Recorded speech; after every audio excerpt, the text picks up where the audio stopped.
కక్ష సాధింపులో భాగంగానే ఏలూరి సాంబశివరావుపై జగన్ రెడ్డి అక్రమ కేసులు నింపారని టీడీపీ పాలిట్ బ్యూరో సభ్యులు వర్ల రామయ్య అన్నారు. మంగళవారం ఎన్టీఆర్ భవన్ నుంచి ఆయన మీడియాతో మాట్లాడుతూ కావాలనే సీఎం జగన్ తనకున్న అధికారాన్ని ఉపయోగించుకుంటూ అక్రమ కేసులు బనాయిస్తున్నారని ఆరోపించారు. తన బంధువులను కీలకమైన పోస్టుల్లో నియమించి ప్రభుత్వ ఖజానాను కొల్లగొడుతున్నారని, డిప్యుటేషన్ ఉద్యోగులకు ప్రాధాన్యతనిస్తున్నారని ఆరోపించారు. అందరికీ నమస్కారం అండి.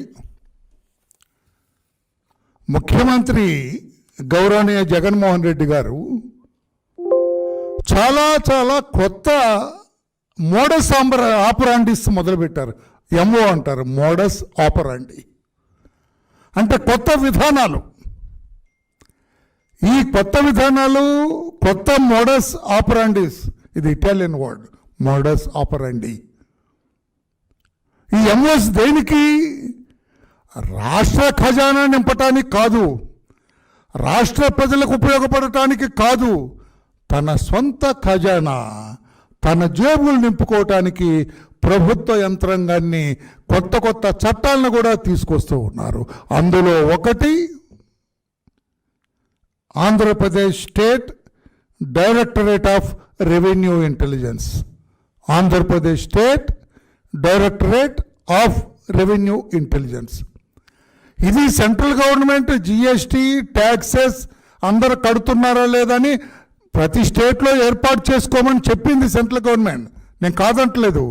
కానీ జగన్మోహన్ రెడ్డి గారు దీన్ని అడ్వాంటేజ్గా తీసుకొని, దీన్ని ఆసరాగా తీసుకొని తన సొంత ఖజానా, తన ఇంటిలో భూగృహంలోనో ఇంకొక చోట ఏర్పాటు చేసుకున్న ఖజానా నింపటానికి దీన్ని ఉపయోగించుకున్నాడు తప్పితే ప్రజా ఉపయోగాలకు కాదు, ప్రజా సంక్షేమానికి కాదు, రాష్ట్ర అభివృద్ధికి కాదు, రాష్ట్ర సర్వతోముఖాభివృద్ధికి కాదు అని స్పష్టంగా నిర్ద్వందంగా నేను తెలియజేస్తున్నా.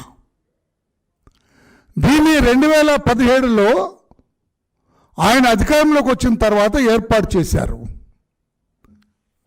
ఇక్కడ అధికారులు ఎవరు పనికిరానంటూ ఇండియన్ రెవెన్యూ సర్వీస్లో పనిచేసే తన బంధువు రాజేశ్వర్ రెడ్డి గారిని తీసుకొచ్చి దీనికి స్పెషల్ కమిషనర్గా వేశారు. ఇక ఆయన చెలరేగిపోతూ ఉన్నాడు. ఎలా చెలరేగిపోతున్నాడు? రాష్ట్ర ఖజానాన్ని నింపటానికి కదా, అప్పుల కోసం పాపం జగన్మోహన్ రెడ్డి గారు ఎక్కే గడప దిగే గడప, మాటికి ఢిల్లీ వెళ్ళి వాళ్ళని బతులాడుతున్నాడు, వీళ్ళని బతులాడుతున్నారు, ఎక్కే గడప దిగే గడప కాళ్ళు పట్టుకుంటున్నాడు. ఎందుకు? నేను పన్ను ఎగవేతదారులు జుట్టు పట్టుకొని వసూలు చేస్తాను, ఆ డబ్బుని ప్రభుత్వ ఖజానాకి, ప్రభుత్వ ఎక్చెక్కర్కి నేను జమ చేస్తానని చేయటం లేదు ఈయన. మేము ఎంక్వైరీ చేస్తే, ఈయన మోడస్ ఆపరాండి మేము చూస్తే, ఈ రాజేశ్వర్ రెడ్డి గారు బహు తెలివిగలవాడు. ఇన్కమ్ ట్యాక్స్ డిపార్ట్మెంట్లో పనిచేస్తూ జగన్మోహన్ రెడ్డి గారికి అండగా ఇక్కడికి వచ్చాడు డెప్యుటేషన్ మీద.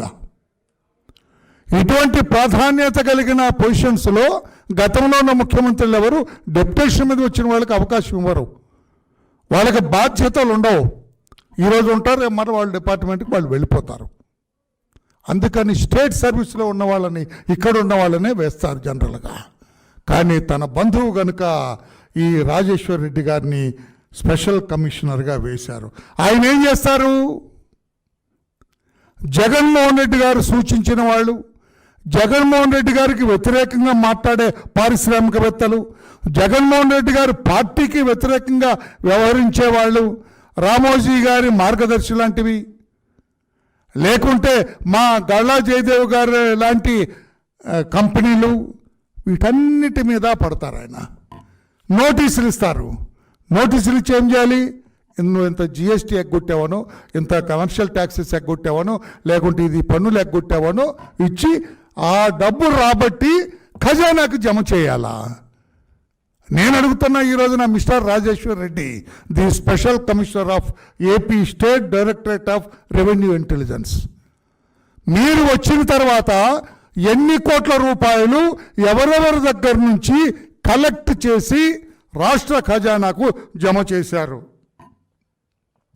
అదే కదా మీ డ్యూటీ, మీ విధి నిర్వహణ అదే కదా. జగన్మోహన్ రెడ్డి గారు సూచించింది అదే కదా. ప్రభుత్వం మీకు అప్పజెప్పిన బాధ్యత అదే కదా. మీరు ఈ 4.5 సంవత్సరాల్లో ఎన్ని కోట్ల రూపాయలు, ఎన్ని వేల కోట్ల రూపాయలు ప్రభుత్వానికి జమ చేశారు? ఈ పన్ను ఎగవేత ద్వారా వివిధ పారిశ్రామికవేత్తల దగ్గర నుంచి, వివిధ వ్యాపారుల దగ్గర నుంచి కలెక్ట్ చేశారు. ఒక శ్వేతపత్రం రిలీజ్ చేయగలరా?